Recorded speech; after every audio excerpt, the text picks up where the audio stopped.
మీ దేహంలో దేవుణ్ణి మహిమపరచాలి. ఇప్పుడు దేవుడు మనకిచ్చిన ఆజ్ఞ ఏంటి?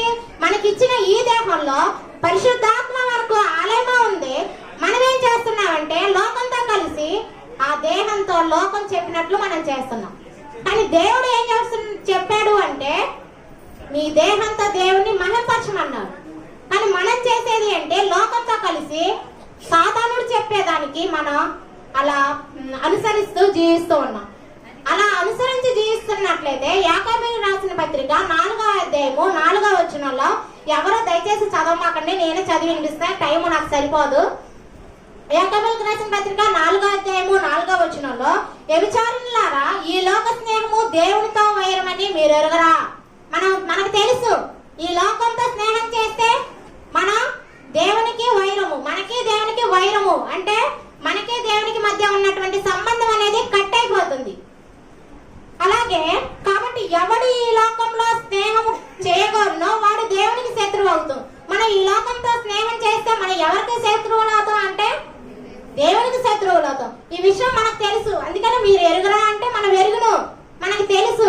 అయినా కూడా మనం ఏం చేస్తున్నాం అంటే కేవలం లోకంతోనే చూసుకుంటున్నాం, లోకంతోనే స్నేహం చేస్తున్నాం. మరి లోకంతో స్నేహం చేయొద్దండి, మేము మాట్లాడొద్దా, మేము జీవించొద్దా, మేము పనులకు వెళ్ళొద్దా అంటారు.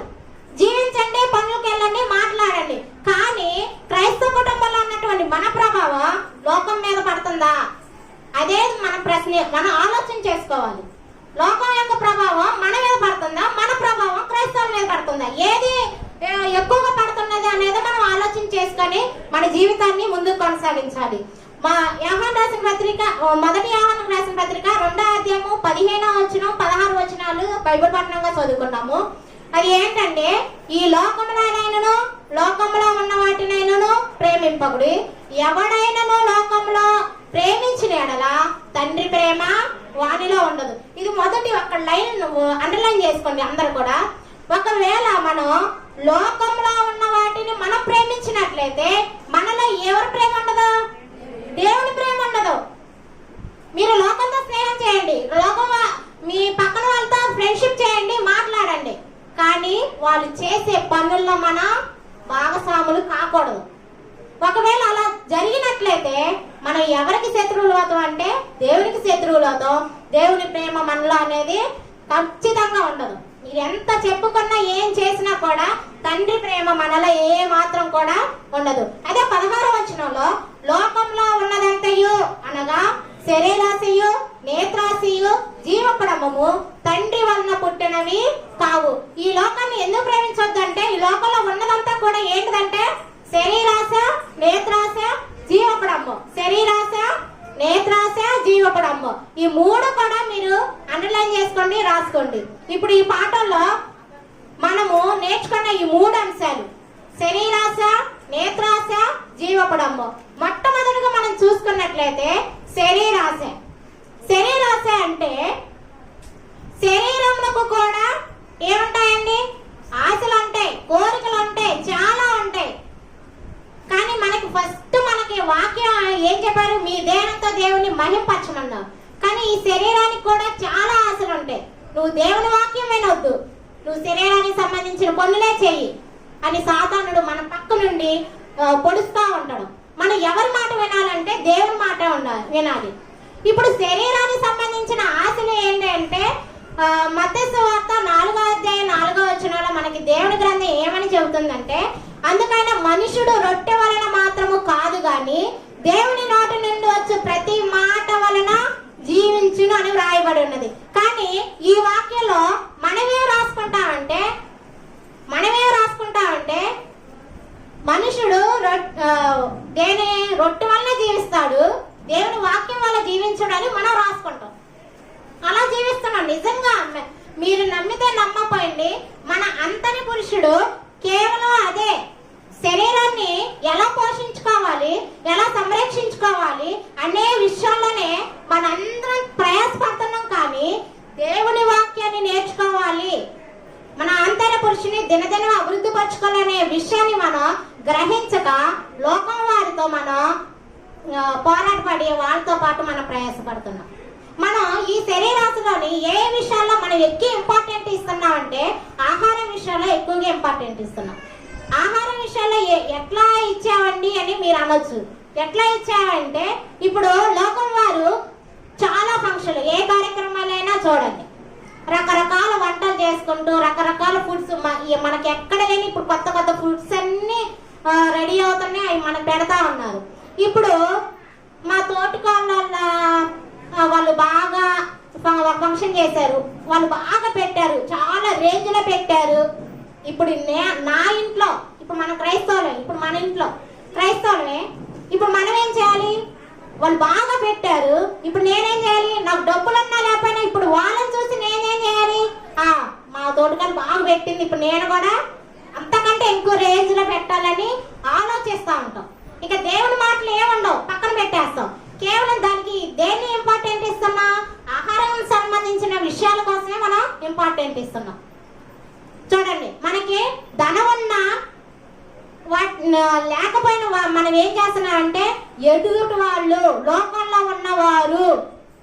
ఉన్నవారు ఎక్కువ పెడుతున్నారు, దానికంటే మేము ఇంకా ఎక్కువ పెట్టాలనే ఆశతో మనం ఏం చేస్తున్నామంటే హెచ్చించిపోయి శరీర ఆశలకు లోనుపోయి లోకంతో కలిసిపోయి వాళ్ళ ప్రభావాన్ని మనమే చూపించుకొని వాళ్ళకంటే ఎక్కువగా మనం కానీ క్రైస్తవులు అన్నటువంటి మనం ఏం చేయాలంటే మనం దేనికి ఇంపార్టెంట్ ఇచ్చాలి అంటే వాక్యానికే ఇంపార్టెంట్ ఇచ్చాలి. ఎక్కువగా మనం వాక్యానికే ఇంపార్టెంట్ ఇవ్వాలి. ఇప్పుడు కేవలం ఆహార విషయాలనే కాదు, ఇంకా బాగా అసలు ఒక్క కార్యక్రమానే కాదు, ఒక్క ఫంక్షన్ అనే కాదు, ప్రతి కార్యక్రమాలు మీరు చూడండి ఇప్పుడు బాగా ఎక్కువైనాయి. ఏంటయ్యి? డీజేలు. ఏంటయ్యి? డీజేలు. డీజే సౌండ్స్ ప్రతి కార్యక్రమంలో ఎక్కువైనాయి. అసలు ఆ సౌండ్ కి కొంతమంది గుండె హార్ట్ అయి చనిపోయారని వార్తల్లో కూడా వచ్చినాయి. ఎందుకలా ప్రబలుతుంది అంటే ఇప్పుడు వాళ్ళు చేస్తున్నారు ఈ డీజే సౌండ్లు. ఇప్పుడు క్రైస్తవ కుటుంబంలో జరుగుతున్నటువంటి కార్యక్రమాల్లో కూడా ఫస్ట్ పిలుస్తారు, సువార్తికని పిలుస్తారు, వాక్యం చెబుతారు, అంతా అయిపోయింది, ఇంకెళ్ళిపోతారు కదా, భోజనం చేసి వెళ్ళిపోతారు కదా. పోయినప్పుడు ఏం చేస్తారు? వెంటనే మా బంధువులు చెప్పారు, అగో మా బాబు బాగా డాన్స్ చేస్తారు, ఒకసారి ఏపీండి మనల్ని ఏం చేస్తారంటే ప్రోత్సహిస్తారు. ఇప్పుడు మనం ఏం చేస్తున్నాం? వాళ్ళ మాట కాదనలేక నిలబెట్టి డాన్స్ లేపిస్తూ ఉంటాం. నిలబెట్టి ఏం చేపిస్తున్నాం? డాన్స్ లేపిస్తున్నాం. ఎవరి కుటుంబంలో? మన బయట మన కుటుంబంలోనే మనకు తెలుసు, దేవుడి వాక్యం తెలుసు, అయినా కూడా మన పక్క వాళ్ళు చెప్పారని మనం ఏం చేస్తున్నామంటే డీజే బాక్సులు పెట్టి డాన్స్ లేపేయటం, ఇలాంటివన్నీ కూడా సమయాన్ని వృధా చేస్తాం. అదే సువార్తికులు వాక్యం చెప్పేటప్పుడు ఒక్కళ్ళైనా కూడా ఇంతవరకు మీరు ఎక్కడైనా చూడండి, ఏ మీటింగ్లో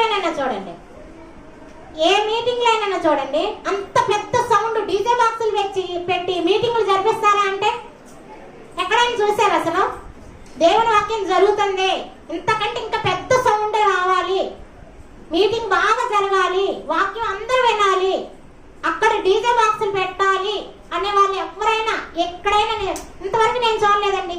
కానీ వివాహ కార్యక్రమాల్లో కానీ ఫంక్షన్లో కానీ ఎక్కువగా ఈ డీజే బాక్సులు అనేవి మనకు కనిపిస్తా ఉన్నాయి. అవే కాదు, ఇప్పుడు మన నార్త్ ఇండియాలో ఒక కల్చర్ అనేది బాగా హైలైట్ అవుతుంది. ఏంటదంటే సంగీత కార్యక్రమం.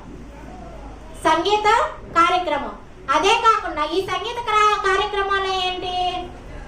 ఒక సినీ నటున్నో పాడే పాటలు ఉంటాయి కదా, సినిమా పాటలు పాడే వాళ్ళని తీసుకొచ్చి వాళ్ళతో స్టేజ్ ఎక్కించి పాటలు పాడించి వాళ్ళతో ఫోటోలు చూపించుకోవటం, వాళ్ళతో మనం దిగటం, ఇవన్నీ బాగా ఫేమస్ అయిపోతున్నాయి. ఎందుకు అలా ఫేమస్ అవుతున్నాయి? లోకల్లో జరిగేటటువంటి ఆ కార్యక్రమాలు ఇప్పుడు పట్టణాలే కాదు, పల్లెల్లే కాదు, మారుమూల గ్రామాల్లో కూడా ఇటువంటి కార్యక్రమాలు జరుగుతున్నాయి. దానికి ఏంటి అంటే వాళ్ళ ప్రభావాన్ని మన మీద చూపించుకుంటాడు, కానీ మన ప్రభావం వాళ్ళ మీద చూపించుకోవట్లేదు, ఖచ్చితంగా చూపించుకోవట్లేదండి. లోకల్లో చేసే వాళ్ళదే మనం చేసుకుంటాం, కానీ మనం చెప్పే మాట ఎవరైనా వింటారా? వదినమ్మ ఉదయం నుండి చెప్తున్నారు, మనం ఏదన్నా చెబుదామంటే వాళ్ళు వినేటట్టు లేరు, కానీ వినేటట్టు మనం చెయ్యాలి. ఎందుకు? ఒక్కళ్ళైతే మనం చేయలేము. మన క్రీస్తు సంఘాలు అందరం కలిసి ఒక తాటి మీద నిలబడి మనం ఇది చేయకూడదు అంటే వాళ్ళు ఖచ్చితంగా అమ్మో వీళ్ళని ఇక వదిలేయటమే, వీళ్ళు చెప్పినట్టే మనం చేయాలని వాళ్ళు ఒక తాటి మీదకి వస్తారు. కానీ మనం ఏం చేస్తున్నామంటే లోకం వాళ్ళు చెప్పినట్లే మనం చేస్తూ ఆ కల్చర్లన్నీ కూడా మన కుటుంబాల మీద ప్రభావం చూపుతున్నాం. ఇప్పుడు నలుగులు కూడా పసుపులు రాసుకోవటం, రోడ్డు మీద పడి పసుపులు రాసుకోవటం అవన్నీ చేస్తున్నారు. ఆ పసుపులు ఇప్పుడు ఎలా వచ్చినాయి అంటే ఇప్పుడు నలుగులు ఇప్పుడు ఏంటంటే అంత ముందు అసలు పెళ్ళికొడుకు పెళ్లి కూతుర్ని పెళ్ళి అయిందాకా ఒక స్టేజ్ మీద తీసుకొచ్చేవాళ్ళు కాదు. కానీ ఇప్పుడు ఏం చేస్తున్నారంటే పెళ్లికి ముందు ఉదయాన్నే తీసుకొచ్చి ఒక దాన్ని ఏమంటారు చుట్టూ తెరల కట్టి వాళ్ళిద్దరిని కూర్చోబెట్టి అందరూ ఆ ప్రోగ్రామ్ లో పాల్గొనే వాళ్ళందరూ కూడా ఎల్లో డ్రెస్సులు, పసుపు బట్టలు, మంగళ స్నానాలు అంట. ఇప్పుడు ఇవన్నీ కూడా క్రైస్తవులు కూడా చేస్తున్నారు.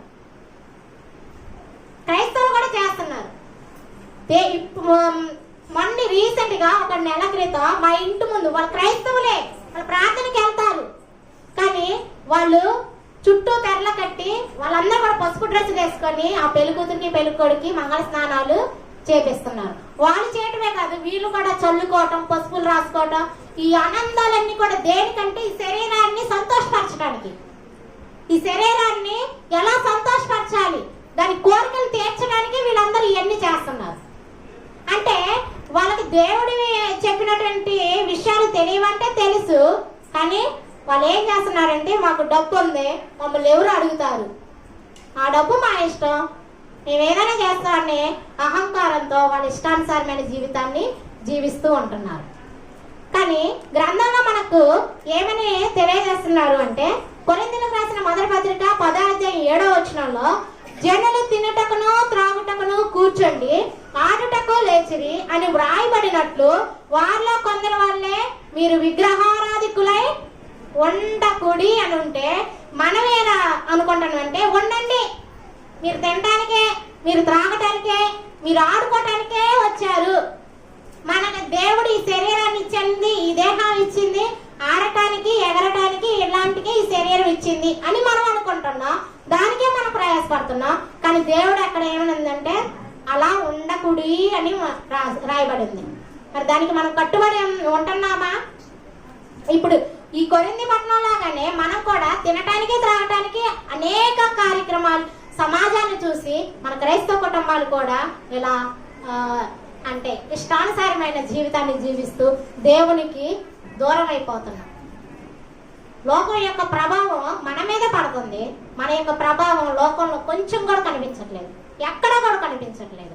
అందుకనే మన శరీరాన్ని పోషించుకోవడానికి, దాని కోరికలు తీర్చుకోవడానికి ఇలా ఆహారం విషయంలో కానీ, ఇలా డ్యాన్సులు వేసే విషయంలో కానీ వారి యొక్క ప్రభావం మన మీద పడుతుంది. కానీ మన యొక్క ప్రభావం మనం దేవుని వాక్యం విన్నాం, ఇలా చేయకూడదు, అలా డ్యాన్సులు వేయకూడదు అని మనం ఒక్కరు కూడా చెప్పట్లేదు. చెప్పకపోక మన కుటుంబాల్లోనే వాటిని తీసుకొచ్చి అప్లై చేసుకొని దాని ప్రకారం నడుస్తున్నాం. కానీ దేవుడు అలా హెచ్చరించట్లేదు, మీరు అలా ఉండొద్దు, అలా ఉంటే నాకు శత్రువులు అవుతారు అని దేవుడు అక్కడ హెచ్చరిస్తున్నాడు. ఇక రెండో పాయింట్ మనం చూసుకున్నట్లయితే నేత్రాశ. నేత్రాశ అంటే మన కంటికి కలిగే ఆశ, ఇందాక శరీరాశ, ఇప్పుడు కంటికి కనిపించే ఆశ.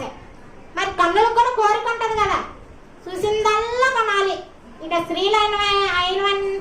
స్త్రీలు అయినటువంటి మనకైతే ఇక ఏది చూస్తే అది కొనాలి, ఖచ్చితంగా అది మన ఇంట్లో ఉండాల్సిందే.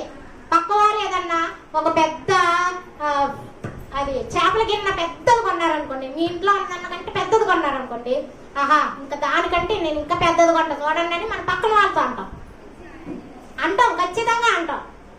అంటే ఇప్పుడు ఆమె కొందే, ఇప్పుడు మనం ఏం చేయాలి, దాన్ని కొనాలి, దానికంటే పెద్దది కొనాలి, డబ్బులు లేకపోయినా సరే మన భర్తల్ని ఏడిపించి. మరి ఇది క్రైస్తవ కుటుంబంలో జరుగుతుందండి, ఇది నిజ జీవితంలో జరుగుతున్నటువంటి సంఘటనలు. క్రైస్తవ కుటుంబంలో అంటే మన కంటికి ఏదైతే కనిపిస్తుందో అదే మనం నెరవేరుస్తున్నాం, అదే మన లోకంలో చేసే వారితో మనం చేస్తా ఉన్నాం. అందులో చూసుకున్నట్లయితే పేతురు రాసిన మొదటి పత్రిక 3వ అధ్యాయము 3-4 వచనాలు అక్కడ చదువుకున్నట్లయితే, జడుల అల్లుకొనటయు, బంగారు నగలు పెట్టుకొనటయు, వస్త్రములు ధరించుకొనటయు అను వెలుపటి అలంకరణ మీకు అలంకారముగా ఉండగా, సాధువైనట్టు మృదువైనట్టునైనా గుణమున అక్షయ అలంకారము గల మీ హృదయపు అంతరంగ స్వభావం మీకు అలంకారముగా ఉండవలెను. ఇది దేవుని దృష్టికి మిగుల విలువ కలది. ఇప్పుడు పక్క వారు కొన్నారని మనం కొంటున్నాం, అది చూసిందల్లా కొంటున్నాం. ఇప్పుడు అది దేవునికి విలువ కలిగిందా అంటే విలువ కలిగింది కాదు. ఎందుకంటే నీ దగ్గర స్తోమత ఏంటి, నీ దగ్గర ఎంత ఉంది, నీ భర్త ఎంత సంపాదిస్తున్నాడు, దాన్ని లెక్కలో పెట్టుకొని మన జీవితాన్ని మనం సక్రమ మార్గంలో నడిపించుకోవాలి. కానీ ఇక్కడ వీళ్ళు ఎలా ఉండమంటున్నారు? మృదువైనట్టు, సాధువైనట్టుగా, అంటే శాంతంగా అంటే శాంతంగా సాత్వికంతో మన జీవితాన్ని గడిపించాలి. కానీ మనం ఏ విషయాల్లో ఈ నేత్రాశను చూపిస్తున్నామంటే మొదటిగా వస్త్రాలంకరణలో మనం నేత్రాశ చూపిస్తున్నాం. ప్రతి ఒక్కరు కూడా వస్త్రం చాలా, ఇప్పుడు పిల్లలు చూడండి, పిల్లల బట్టలు చూడండి, లోకం వాళ్ళు వేసుకునే డ్రెస్సులు చూడండి. అబ్బాయిలు అయితే ఏమో షర్ట్లు, చినిగిపోయిన ప్యాంట్లు కనిపిస్తున్నాయి. ఇప్పుడు ఇంతకుముందు మన పూర్వకాలంలో చిన్నప్పుడు చినిగిపోతే మన అమ్మ నాన్నలు ఏం చేసేవాళ్ళంటే కుట్టల్లో మనకి వేసి బడి పంపించేవాళ్ళు. కానీ ఇప్పుడు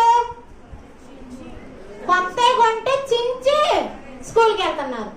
అంటే టెక్నాలజీ ఇప్పుడు మనల్ని చూసి లోకం నేర్చుకునే బదులు లోకాన్ని చూసి మనం నేర్చుకుంటున్నాం. అదే ఇప్పుడు వచ్చిన సమస్య. లోకం వాళ్ళు ఎలాగైనా, ఎందుకంటే వాళ్ళకి దేవుడి ప్రేమ తెలియదు, దేవుడి జ్ఞానం తెలియదు, వాళ్ళు ఎట్లాగైనా నడుచుకుంటారు.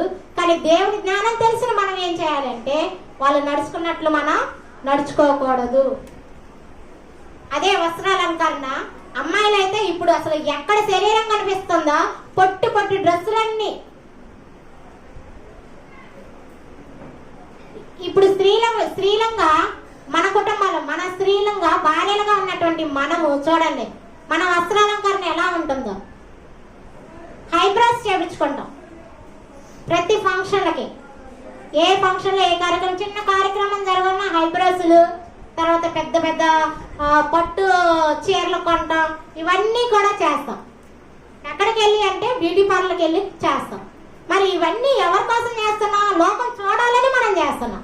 కానీ మన అలంకరణ ఎవరికి చూపించాలి? ఇప్పుడు నేను అలంకరించుకున్నా, నా అలంకరణ ఎవరు చూడాలి? నా భర్త చూడాలి. నేను అలంకరించుకునేది నా భర్త చూడాలి, మీరు అలంకరించుకునేది మీ భర్తను చూడాలి.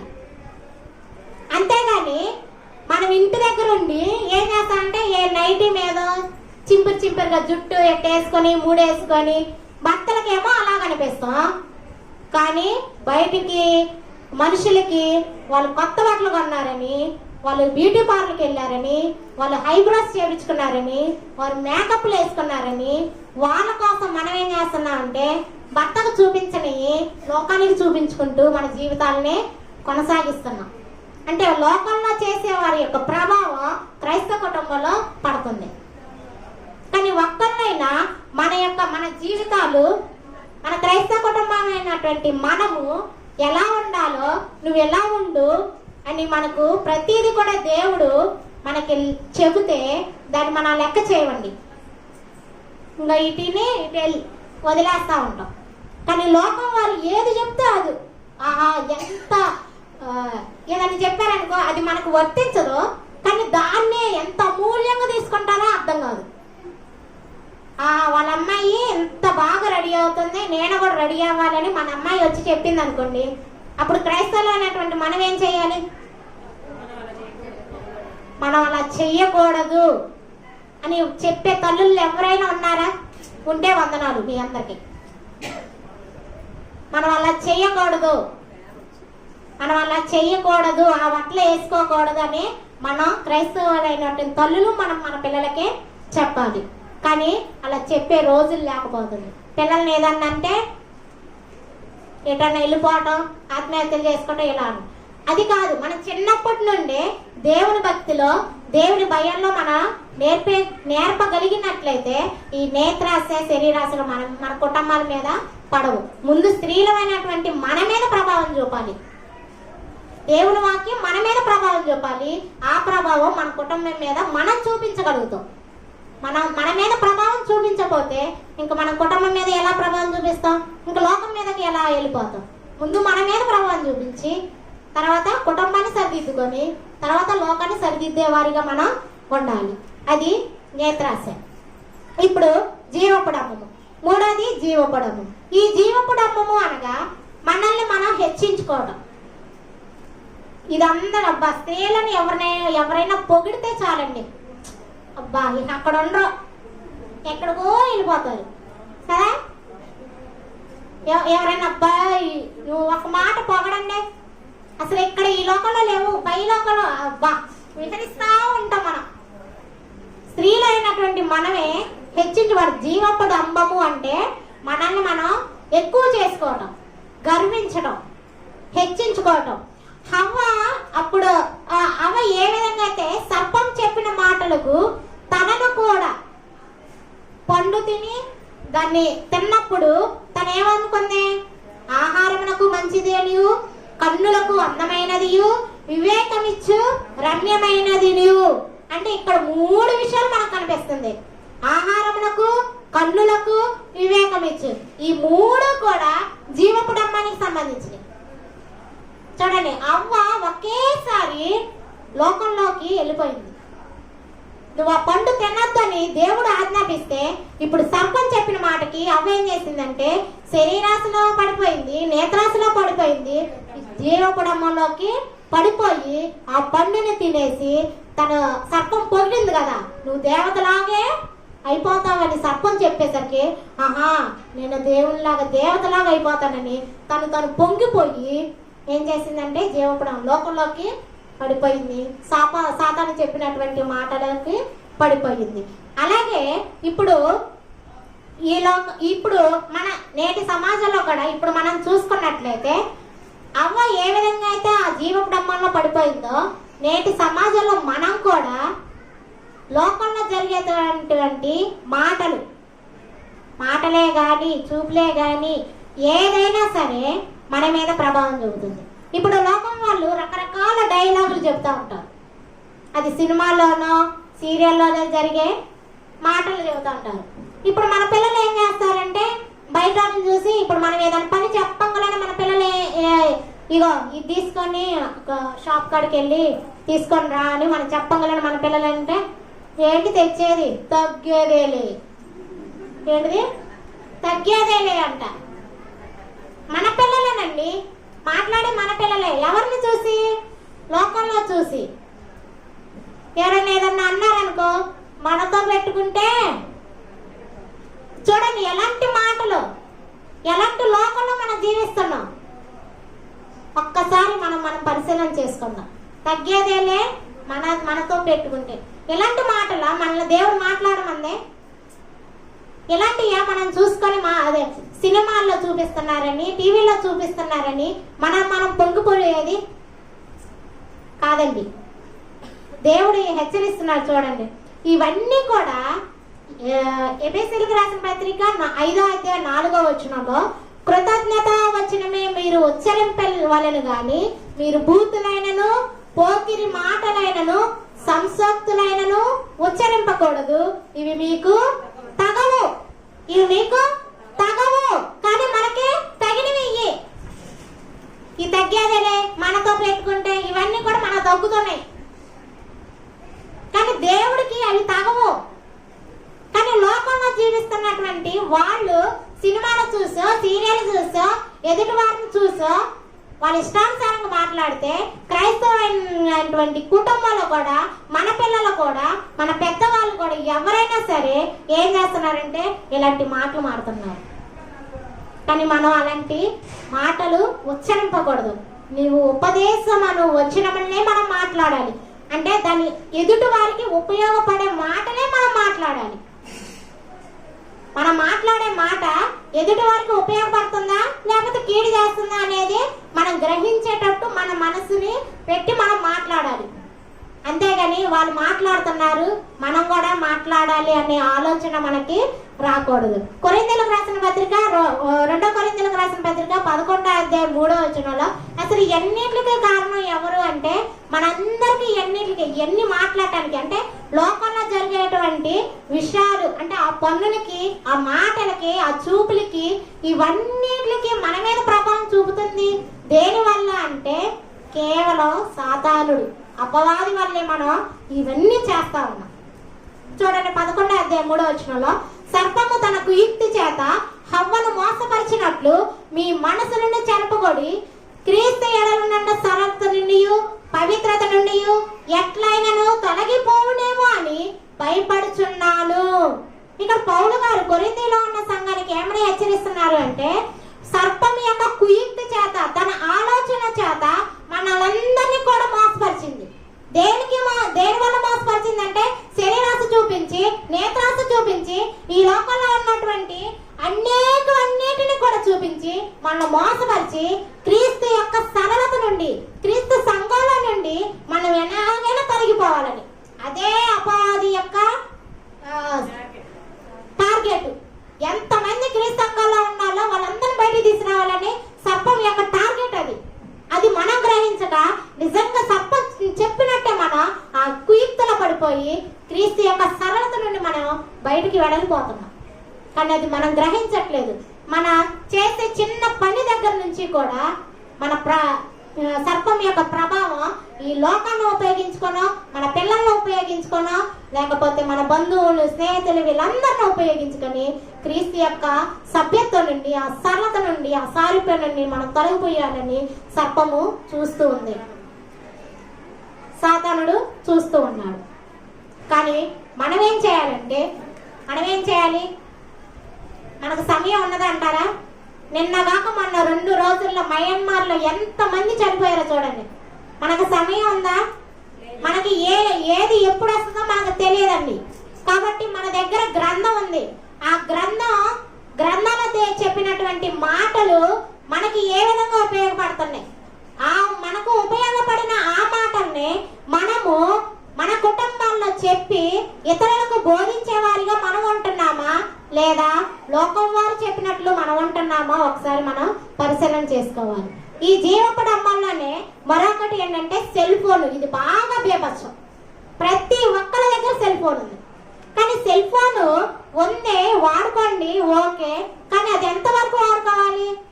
లోకం వారు అయితే ఉదయం నుంచి రాత్రి 2 గంటలైనా 3 గంటలైనా నిద్రపోకుండా ఒకటే పనిగా వాడుతూ ఉంటారు. ఇప్పుడు క్రైస్తవ కుటుంబంలో కూడా సెల్ ఫోన్ ని అసలు విడిచిపెట్టట్లేదు. అది ఓపెన్ చేయగానే కనిపిస్తుంది మనకి. ఇక ఇంకోటి చూడు అసలు వస్తానే ఉంటాయి. అవి రాకుండా మానతాయంటే మనమే మానాలి. అవి మానవండి. సెల్ ఫోన్ లో వచ్చేవి అవి మానవు. కానీ అవి చూసే మనం మానాలి. దాన్ని చూడకుండా మనం మానాలి. కానీ సెల్ ఫోన్ ఎందుకు? ఫోన్ వస్తే వాడండి. మనకు బైబుల్ తెలియదా, దానికి సంబంధించినటువంటి నిఘంటువులు తీసుకోండి, అందులో పరిశీలన చేయండి. దానికి మనం ఉపయోగించాం. కానీ దానికి ఉపయోగించాం, దానికి అస్సలు ఉపయోగించామండి. ఐఫోన్లు పక్కవారు ఐఫోన్ కొన్నారు వాళ్ళ ఇంట్లో. ఇప్పుడు మన ఇంట్లో కూడా ఐఫోన్ ఉండాలి, కంపల్సరీగా ఐఫోన్ ఉండాలి. కంపల్సరీగా 50,000 పెట్టి ఐఫోన్లు కొంటాం. చూడండి, దేని ప్రభావం? లోకంలో జరిగేటువంటి వాటి ప్రభావం క్రైస్తవ కుటుంబంలోనే పడుతుంది.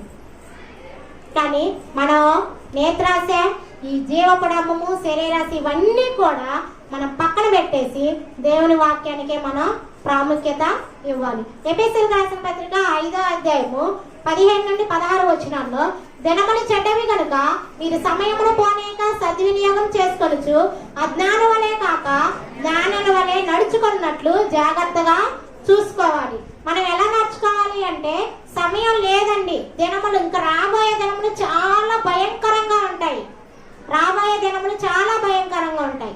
కానీ మనకు సమయం ఉన్నప్పుడే మనం ఎలా మెలగాలి అంటే జ్ఞానంతో నడుచుకోవాలి, జ్ఞానంతో మన కుటుంబాన్ని నడిపించుకోవాలి, జ్ఞానంతో మన లోకంతో స్నేహం చేయాలి? జ్ఞానంతోనే మన జీవితాలని ముందుకి కొనసాగించుకోవాలి. ఈ విధంగా మన కుటుంబాలపై ఈ లోకం యొక్క ప్రభావం పడుతుంది. కానీ మనం వినేటువంటి వాక్యము, ఇదిగో నేను ఈ రోజు ఈ వాక్యం విన్నాను, ఈ వాక్యం ప్రకారం నువ్వు జీవించు, ఈ వాక్యం ప్రకారం నువ్వు వింటే నువ్వు కూడా దేవుళ్ళో ఉంటావని మనం లోకంలో ఉన్న వారితో ఒక్కరితోనైనా మనం చెబుతున్నామా అంటే చెప్పట్లేదు. చెబుతున్నా అంటే చెప్పట్లేదు, ఖచ్చితంగా చెప్పట్లేదు. చెబితే మటుకి వాళ్ళు చెప్పే ఆచారాలు మనం ఎందుకు పాటించాలి? మనం చెప్పట్లేదు, వాళ్ళు చెబుతున్నారు, మనం పాటిస్తున్నాం. కానీ మనం చెప్పట్లేదు, వాళ్ళదే గెలుస్తుంది, మనదేమో అణిగిపోతుంది. దేనికి మన ప్రభావం చూపించాలని దేవుడు చెబుతుందంటే, క్రైస్తవ కుటుంబం అనేటువంటి నీ ప్రభావం సమాజంలో చూపించాలి. కానీ సమాజంలో జరిగేటువంటి ఈ సెల్ ఫోన్లు కానీ, ఈ టీవీ సీరియల్స్ కానీ, ఈ మాటల్లో కానీ, తర్వాత ఈ కటింగ్లు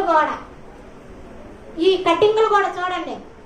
కటింగ్లు ఏంటో ఇప్పుడు వెరైటీగా పైన కొప్పులాగా వస్తుంది, అటు ఈ చుట్టూరు బోర్డులాగా కనిపిస్తుంది. ఏంటంటే స్టైల్ అంటది, అదొక మోడల్ అంట. మరి ఎక్కడి నుండి వచ్చింది ఆ మోడల్? లోకం నుంచి వచ్చినాయి ఆ మోడల్స్, సినిమా నుండి వచ్చినాయి ఆ మోడల్స్, సీరియల్స్ నుండి వచ్చినాయి ఆ మోడల్స్. ఇంకా హీరో ఆ కటింగ్ వేస్తుంటే నాకు ఇప్పుడు ఈ కటింగ్ వేస్తా లేదని ఇంటి దగ్గర పిల్లలు ఏడిపించి మరి ఆ కటింగ్ వేయించుకుంటున్నారు. మన పిల్లలే చూడండి. అది ఏ ప్రభావం మన మీద పడుతుందంటే లోకం యొక్క ప్రభావం మన మీదే పడుతుంది. కాబట్టి రోమీయులకు రాసిన పత్రిక 1వ అధ్యాయం 32వ వచనంలో ఇది ఒక్కసారి అందరు తీయండి. రోమీయులకు రాసిన పత్రిక 1వ అధ్యాయము 32వ వచనము. దయచేసి అందరూ ఈ వాక్యాన్ని తీయండి. ఇప్పటి వరకు వాక్యం నేను చదువుకుంటూ వెళ్ళిపోయా, టైం సరిపోదని. ఇప్పుడు ఈ వాక్యం అందరు తీయండి. 1వ అధ్యాయం 32వ వచనంలో, ఇట్టి కార్యములను అభ్యసించువారు మరణములకు తగిన వారు అను దేవుని న్యాయ విధిని వారు బాగుగా ఎరిగియుండి. ఎట్టి కార్యాలు? లోకం చేసే వారి యొక్క ఆశల్ని మనం జరిగించినట్లయితే, వారి యొక్క చేసే పనుల్ని మనం చూపించినట్లయితే, మన కుటుంబాల్లో చూపించినట్లయితే అది మనకి ఏ విధంగా ఉంటుందంటే మరణానికి దారితీస్తుంది. అది దేవుడి యొక్క విధి. నువ్వు ఈ పనులు చేస్తున్నావు కాబట్టి నువ్వు దేనికి పాత్రుడివి? మరణానికి పాత్రుడివి అని దేవుడు హెచ్చరిస్తున్నాడు. ఇవన్నీ చేస్తే లోకం యొక్క ప్రభావం క్రైస్తవ కుటుంబం మీద పడితే దేవుని యొక్క ప్రభావం మనకి ఈ విధంగా మరణం రూపంలో మనకు పడుతుంది. అలా మరణానికి గురి కాకటమే కాకుండా మళ్ళా కింద చూడండి, వాటిని చేచున్నారు, ఇది మాత్రమే కాక వాటిని అభ్యసించు వారితో సంతోషముగా సమ్మతిస్తున్నారు. నిజంగా చాలా బాధాకరమైన విషయం. క్రైస్తవ కుటుంబం అయినటువంటి మనమే చాలా బాధపడాల్సిన విషయం. ఇప్పుడు వాళ్ళు చేసేది కార్యాలన్నీ కూడా మనం చేస్తున్నాం. ఇప్పుడు మనం చేసేది కూడా ఏం చేస్తానంటే వాళ్ళతో పాటు, ఆహా నువ్వు చెప్పింది చాలా బాగుందబ్బా, నువ్వే కరెక్ట్ అబ్బా, దేవుడు ఏం చెబుతుడు, ఇగో ఇది చేయొద్దు అంటాడు, అంతే. వాళ్ళకి సపోర్ట్ మనం, వాళ్ళ ఆనందాలు మనం ఏం చేస్తున్నామంటే దేవుడు చెప్పండి వాళ్ళతో సమ్మతించి సంతోషంగా ఉంటున్నాం. చూడండి, మనం ఆ కార్యాలు చేస్తున్నాం, మళ్ళీ ఆ కార్యాలు చేస్తున్న వారితో మనం ఏం చేస్తున్నాం అంటే సంతోషిస్తున్నాం. కానీ మనం ఏం చేయాలంటే వాళ్ళతో అలా సంతోషించకూడదండి. నిజంగా మన హృదయానికి వాక్యము ఏదైతే గుచ్చుకుంటుందో అది మనం మార్చుకోవడానికేనండి. కేవలం మనం మార్చుకోవడానికే. మనం అందరం కూడా ఆయా ప్రాంతాల నుండి వచ్చిన ఈరోజు దేవుని వాక్యం ఏ విధంగా మనకి గుచ్చుకుందే, అది మన హృదయంలో ఏ విషయంలో అంటే మనం ఏ పని చేస్తుంటే అది మనం గుచ్చుకుందో మనం ఆలోచన చేసి ఈ క్షణం నుంచి మనం ఏం చేయాలి? మార్చుకోవాలి. దాన్ని మార్చుకునేటట్టు మనం చేయాలి. అదే క్రైస్తవ కుటుంబంలో ఉన్నటువంటి ముఖ్యమైన లక్షణం. అలా మార్చుకోకపోతే మరలా కూడా మనం లోకంలో కలిసిపోతాము. దేవుని ప్రేమ మనలో ఎంత మాత్రం ఉండదు. అప్పుడు మనం దేవునికి మనం శత్రువులు అయిపోతాం. ఇంకా మనం క్రైస్తవులుగా ఉండటం కూడా వ్యర్థంలాగా మనం భావించుకుంటాం. అందుకనే ఒకవేళ దేవుడు ఏమైనా హెచ్చరిస్తున్నాడంటే, ఒకవేళ మీరు ఎన్ని చేస్తున్నారు, ఎన్ని సమ్మతిస్తున్నారు, ఇప్పుడు ప్రకటన గ్రంథము 3వ అధ్యాయము 15-16 వచనాల్లో మీరు ఎన్ని చేస్తున్నారు కండి. మీరు లోకంలో ఉన్నారు, లోకంలో చేస్తున్నటువంటి వాళ్ళని చూసి, వాళ్ళ హెయిర్ స్టైల్ చూసి, వాళ్ళ ఫోన్లు చూసి, వాళ్ళ పని బాటలు అవన్నీ చూసి మీరు అప్లై చేసుకున్నారుగా క్రైస్తవ కుటుంబాల్లో. ఓకే, ఇది సరిపోయింది. ఇప్పుడు దేవుడు ఏమంటున్నారో చూడండి. మీ క్రియలను నేను ఎరుగుదును, నువ్వు చల్లగానైనను వెచ్చగానైనను లేవు, నీవు చల్లగానైనను వెచ్చగానైనను ఉండిన మేలు, నీవు వెచ్చగానైనను చల్లగానైనను ఉండక నులివెచ్చగా ఉన్నావు కనుక నేను నిన్ను నా నోట నుండి ఉమ్మివేయను ఉద్దేశించున్నాను. దేవుడు ఇస్తున్నాడు చూడండి. నువ్వు చల్లగానైనను నీ క్రియలు, నువ్వు ప్రతిదీ, నువ్వు ఈ భూమి మీద చేస్తున్నటువంటి ప్రతి పని కూడా నేను నాకు తెలుసు.